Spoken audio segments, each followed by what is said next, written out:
Let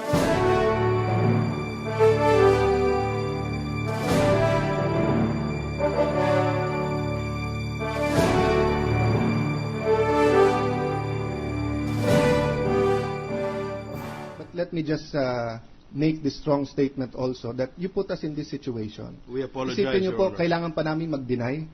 The mere fact na kailangan namin tumayo at sabihin, walang 100 milyon, walang lumapit sa amin, walang nag-o-offer, paano po ngayon kung nagdesisyon kami?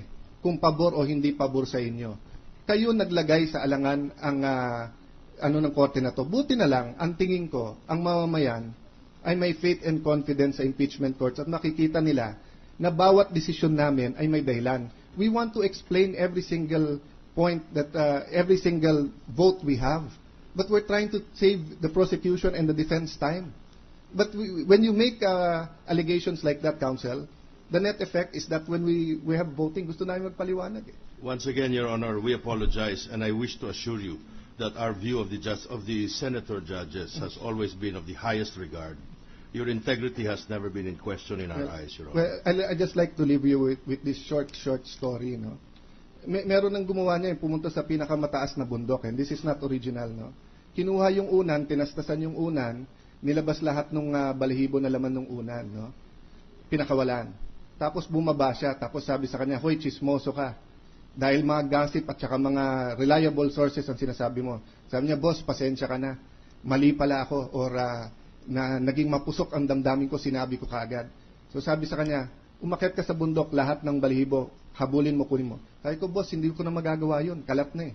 So yun din ang sinabi sa kanya. Unfortunately, yung chinismis mo, kalat na, hindi na makukuha. So sana po maisip nyo that when you make statements like that, it's easy to apologize. But you cannot put the toothpaste back into the tube. Anyway, Mr. President, there are some members who would like to ask questions, so I will stop there. But I hope that it is clear to all of us, no, how sacred this duty is, and we shouldn't. We should be very responsible in anything we do in this court or outside of this court, and that goes both for the prosecution and the defense, and even for the senator judges. Thank you, Mr. President. You have my word, Your Honor. We shall heed what you said. Majority Floor Leader. Senator Pia Cayetano, Mr. President, wishes to be recognized, and then Senator Franklin Drilon. Mr. President, I take the floor for the same reason that our Senate President Pro Temp, Jinggoy Estrada, and Senator Alan took the floor. With respect to the allegations or the statements made by the Defense Counsel that Malacanang has offered 100 million to senator judges. Mr. President, in the landmark case of Salcedo versus Fernandez, in rec contempt proceedings against Attorney Francisco, the Supreme Court said that in that case, a lawyer was reprimanded when he created an atmosphere of prejudice against the court in its order to make it odious to the public eye that the decision of the court promoted distrust in the administration of justice. The court further ruled, the reason for this is that respect for the courts guarantee the stability of their institution. Without such guarantee, said institution would be resting on a very shaky foundation.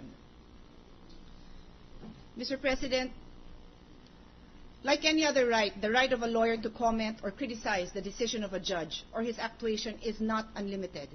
It is the cardinal condition of all such criticism that it shall be bona fide.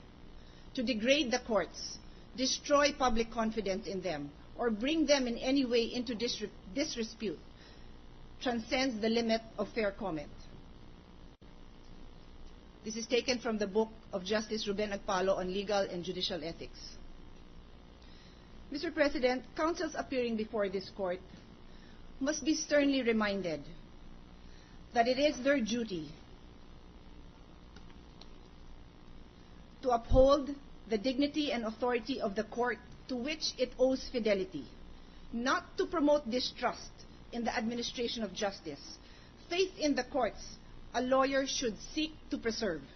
For to undermine the judicial edifice is disastrous to the continuity of government and to the attainment of the liberties of the people. I quote directly from the case Surigao Mineral Board versus Cloribel.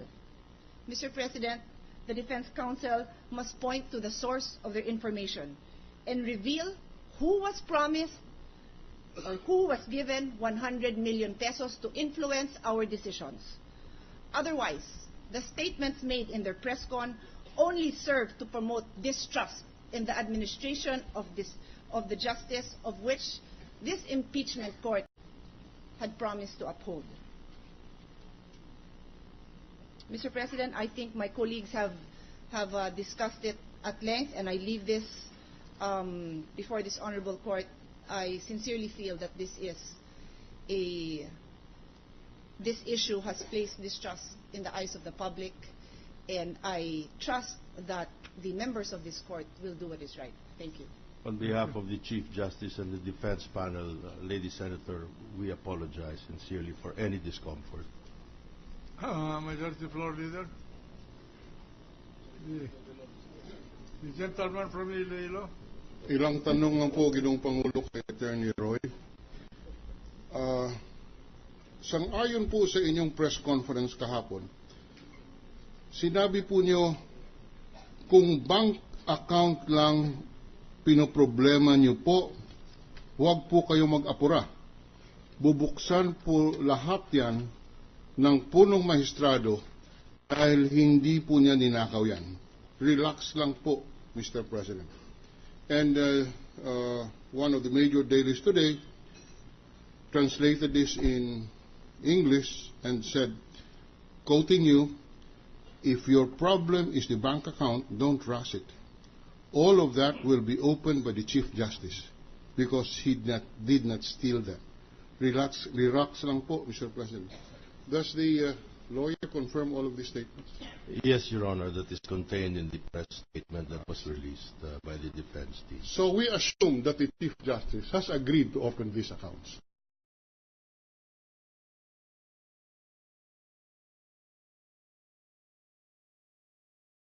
Time. Yes, Your Honor. And when would that appropriate time be?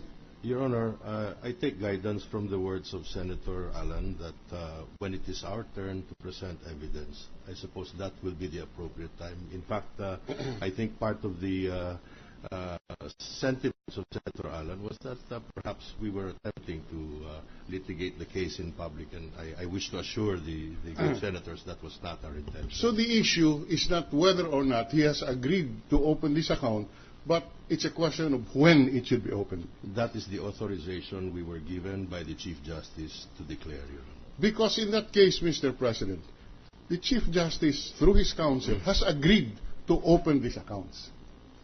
It is very clear from the admission of counsel. And it's up now to the court to require when these accounts should be opened because consent has been given by the account holder. Thank you very much, Mr. President. Noted. Majority Floor Leader.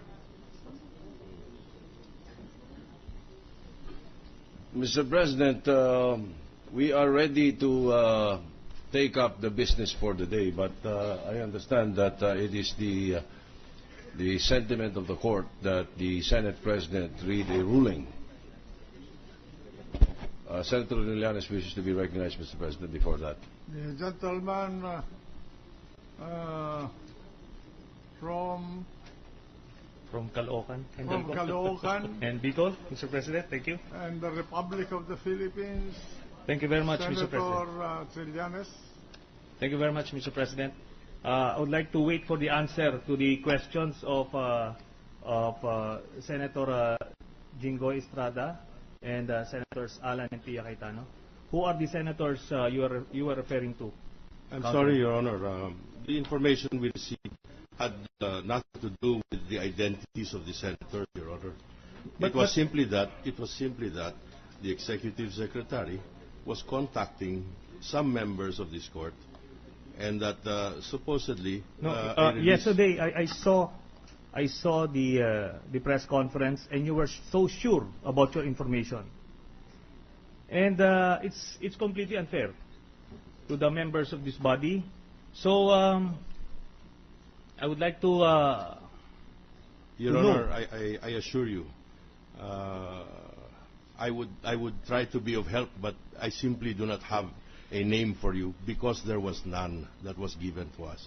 So with that, Mr. President, I move that the members of the defense panel be made to explain why they won't be cited for contempt of this impeachment court, Mr. President?